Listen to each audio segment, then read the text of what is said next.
مجھے شادی نہیں کرنی۔ اس نے نکاح کے وقت انکار کر دیا۔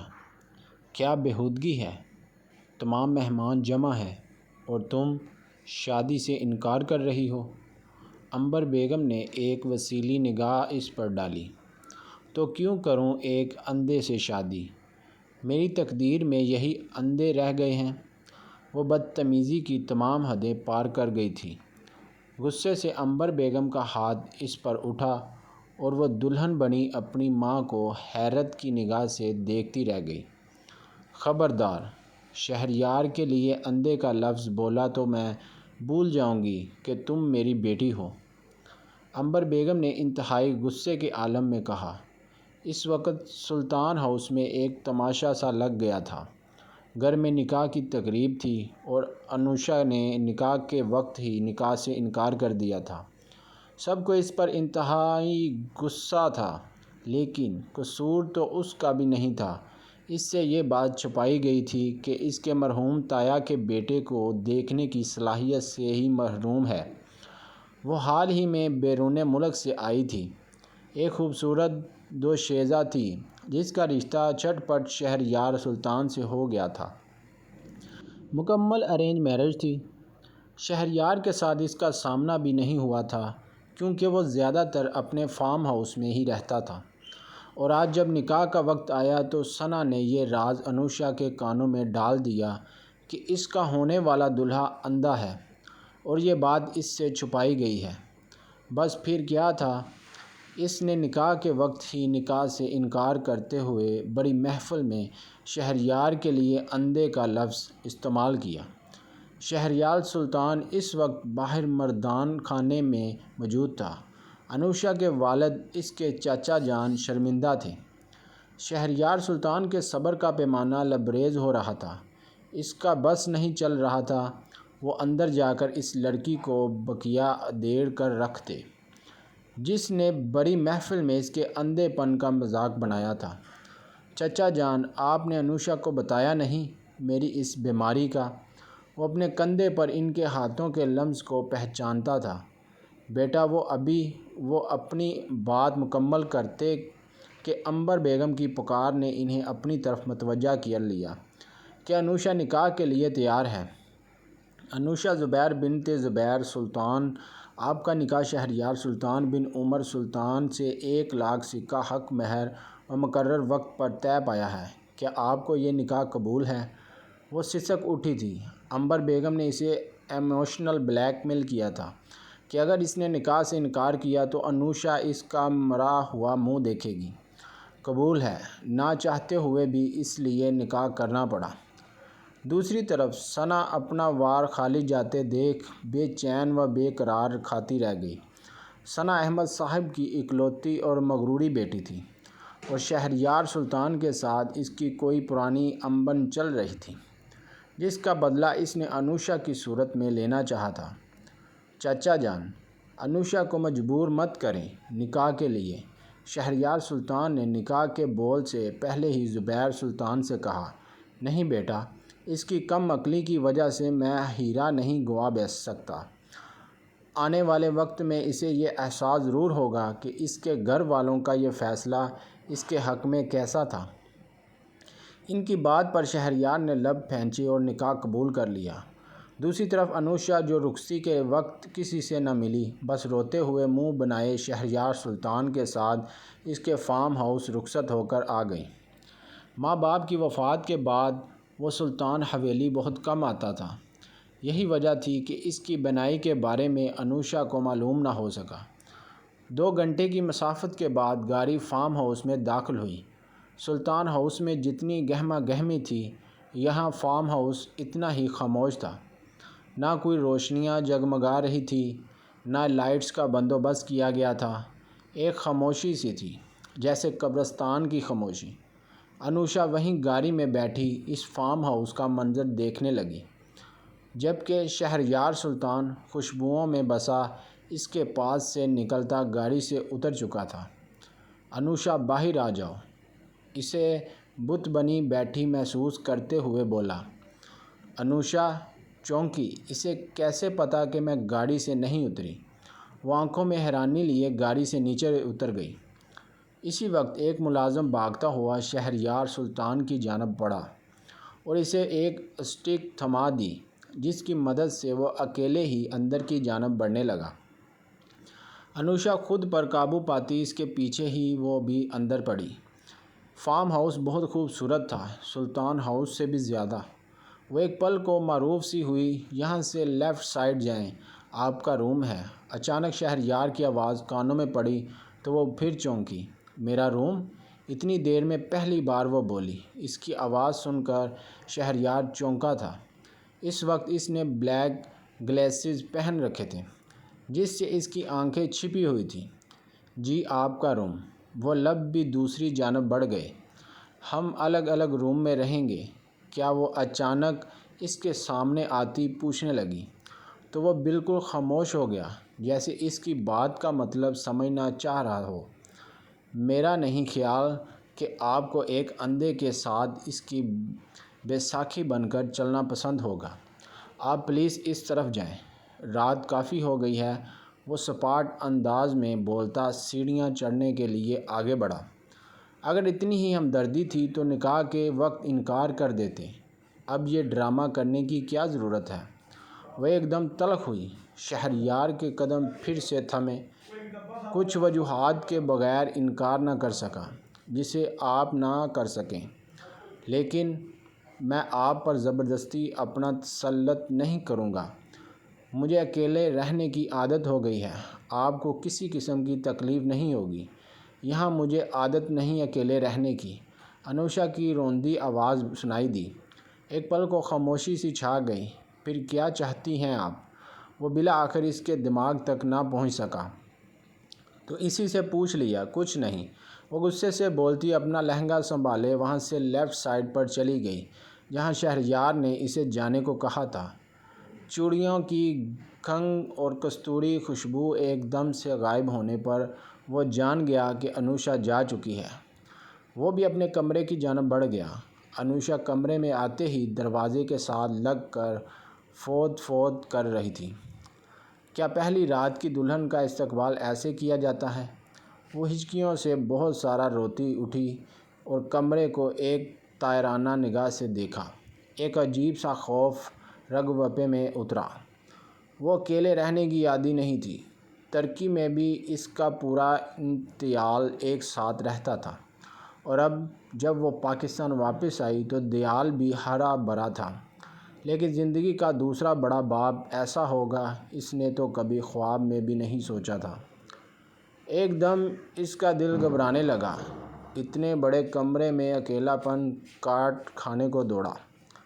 شہریار آج بھی بینائی سے محروم ہے، لیکن ہے تو انسان ہی نا۔ پر اس کا شوہر پھر کیوں الگ؟ کیا روم میں نہیں رہ سکتی اکیلے؟ وہ کمرے سے خوف کھاتی باہر نکلی۔ وہ اندازے سے کوریڈور سے گزرتی دوسری طرف بڑھ گئی۔ کوئی ایک ملازم بھی دکھائی نہیں دے رہا تھا۔ وہ دلہن بنی قیامت ڈھا رہی تھی، لیکن کسی کے لیے تیار ہوئی تھی جو دیکھ ہی نہیں سکتا تھا۔ وہ پھر بدگمان ہوئی، بڑے سے کمرے کے دروازے پر رکتی۔ اس نے دل بڑا کرتے دروازہ کا لاک گھمایا تو وہ کھلتا چلا گیا۔ اندر داخل ہوئی تو اسے لگا کہ کسی جنت میں آ گئی ہیں۔ ہر طرف خوبصورت سے گلاب کے پھولوں کی لڑیاں لگی ہوئی تھیں۔ ہر کونے میں جگمگاتی رنگین لائٹس ستاروں کی مانند جلملا رہی تھیں۔ سرخ اور سفید گلاب کی مہک کمرے کو جنت کا احساس دے رہی تھی۔ چھت سے لٹکتے پھولوں کے جھرمٹ نے فضا کو اور دلکش بنا دیا تھا۔ سجے ہوئے بستر پر پھولوں کی چادر اسے دیکھ کر پلک جھپکنا بھول گئی۔ وہ قدم بقدم چلتی کمرے کے بیچ میں آئی تو اوپر جھولتا شاندار فانوس اس پر نوری کرنیں بکھیرنے لگا۔ یوں لگا جیسے جنت کی کوئی حور روشنی کے حصار میں اتر آئی ہو۔ کہ اسی وقت اپنے پیچھے کسی کی موجودگی کا احساس جاگا تو فوراً پلٹی۔ شہریار نہا کر فرش سا اس کے سامنے کھڑا تھا۔ اس کی آنکھوں سے چشمہ غائب تھا۔ انوشا نے غور سے دیکھا۔ اس کی آنکھیں گہری سبز رنگ کی تھیں، لیکن اس میں روشنی نہیں تھی۔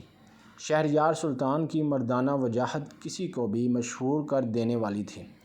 بلند قامت، کشادہ شانے اور مضبوط جبڑے اس کے وجود کو روبہ کشتے تھے۔ چہرے کی سخت لکیریں اس کی شخصیت کو مزید پر اثر بنا رہی تھیں۔ آنکھوں کی روشنی نہ ہونے کے باوجود ان کی گہری سبز اور پرکشش انداز دل کو چھو لینے والا تھا۔ اس کے لبوں پر چھایا سنجیدہ سکوت اور چہرے پر نرمی کا تاثر اسے ایک وجیہہ اور باوقار شخصیت بنا رہا تھا۔ ایک پل کو اسے دیکھتے انوشا کی ہارٹ بیٹ مس ہوئی۔ کچھ چاہیے آپ کو؟ اگلے پل اس کی آواز پر انوشا ہوش میں آئی۔ مجھے اکیلے روم میں ڈر لگ رہا ہے، اسی لیے میں یہاں آئی ہوں، انوشا نے وضاحت دی۔ اوکے، یہیں رہ سکتی ہیں، مجھے کوئی مسئلہ نہیں۔ میں نے آپ کی آسانی کے لیے دوسرا روم سیٹ کروایا تھا۔ میری فکر نہ کریں آپ۔ وہ ایک دم تلخ ہوئی۔ وہ جو پلٹ رہا تھا ایک دم رک گیا۔ میں خود کر لوں گی، مجھے چینج کرنا ہے۔ ساتھ ہی وہ بات کا رخ پلٹ گئی۔ ڈریسنگ روم میں اس طرف ہے۔ شہریار نے بھی بنا بحث کیے اسے بتانے بیڈ کا رخ کیا۔ وہ کچھ دیکھ نہیں پا رہا تھا، لیکن کمرے میں بھینی خوشبوؤں رچی بسی تھیں۔ اوپر سے ایک نسوانی وجود اس کے پاس تھا، اس کی محرم بن گئی تھی۔ شہریار سلطان 29 سالہ خوبرو جوان مرد تھا۔